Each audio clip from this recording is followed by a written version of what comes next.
Hello friends, welcome to my YouTube channel. Dictation start होगा 3 second बाद।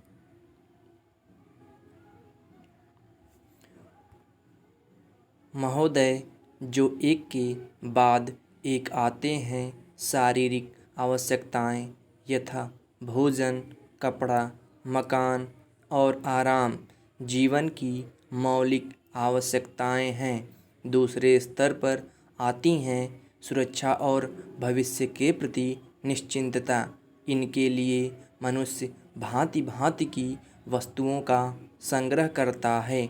फिर है सामाजिक आवश्यकताएं, जैसे अपने परिवार के भीतर और फिर बाहर के दूसरे लोगों से अच्छे संबंध बनाए रखने के लिए सामाजिक, आर्थिक, राजनैतिक और मनोरंजनात्मक संगठन बनाना।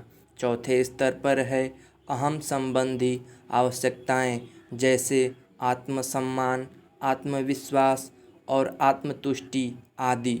आत्मपरितोष अर्थात उन्नति, विकास और ख्याति प्राप्ति की क्षमताओं को साकार करना व्यक्ति की अंतिम और उच्चतम अपेक्षाएं हैं। इन आवश्यकताओं की पूर्ति के लिए मनुष्य अपने आसपास उपलब्ध पर्यावरण का दोहन करता है। जल, थल, वायु ही नहीं, पेड़ पौधों, पशु पक्षी, जीव जंतुओं तक का उपयोग करता है।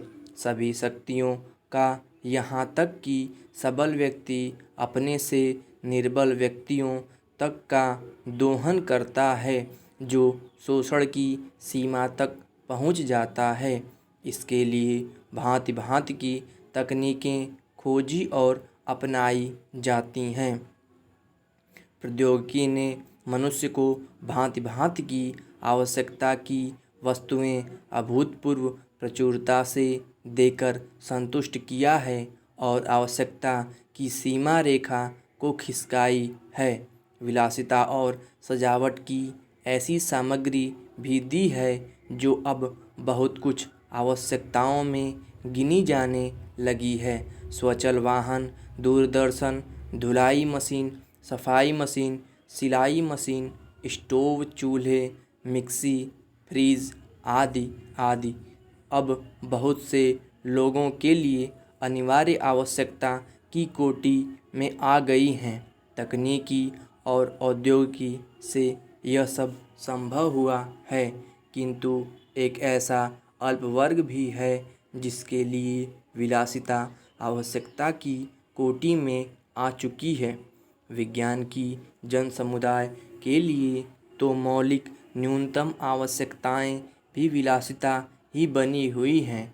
औद्योगिकरण के सहारे मनुष्य ने जितना भी विकास किया है, उसे वह उन्नति कहकर संतोष करने लगता है और अपनी द्वैध प्रकृति के कारण यह ध्यान नहीं देता कि इस विकास से वर्ग भेद पनपा है।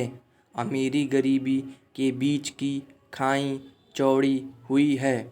जो व्यक्ति मानव मानव की समानता, समाजवाद या साम्यवाद के गीत गाता है, वही अपनी द्वैध प्रकृति के कारण अपने पर्यावरण, यहाँ तक कि मानव के भी शोषण के नए नए तरीके खोजता है।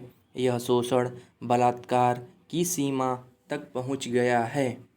मनुष्य ने अपनी बुद्धि का प्रयोग किया, फलस्वरूप भांति भांति का औद्योगिकरण हुआ और जल, थल, वायु सब प्रदूषण के शिकार हो गए। जितना ही अधिक विकास हुआ, उतना ही अधिक विनाश हुआ। प्राकृतिक संपदा का भीषण ह्रास हुआ। व्यापक वन विनाश से भूमि बंजर और मरुस्थल बन गई। एक बड़ा हवाई जहाज़ एक दिन में जितनी ऑक्सीजन खर्च करता है, उतनी ऑक्सीजन 17,000 हेक्टेयर वन में तैयार होती है, और वन बचे ही कितने हैं। इस उद्योग प्रधान सभ्यता का केंद्र पूंजी है और धर्म स्वार्थ है। मनुष्य मनुष्य का शोषण कर रहा है, देश देश का। स्टॉप। अगर ये डिक्टेशन आपको पसंद आए तो अपने दोस्तों में शेयर करें और मेरे चैनल को सब्सक्राइब करें। धन्यवाद।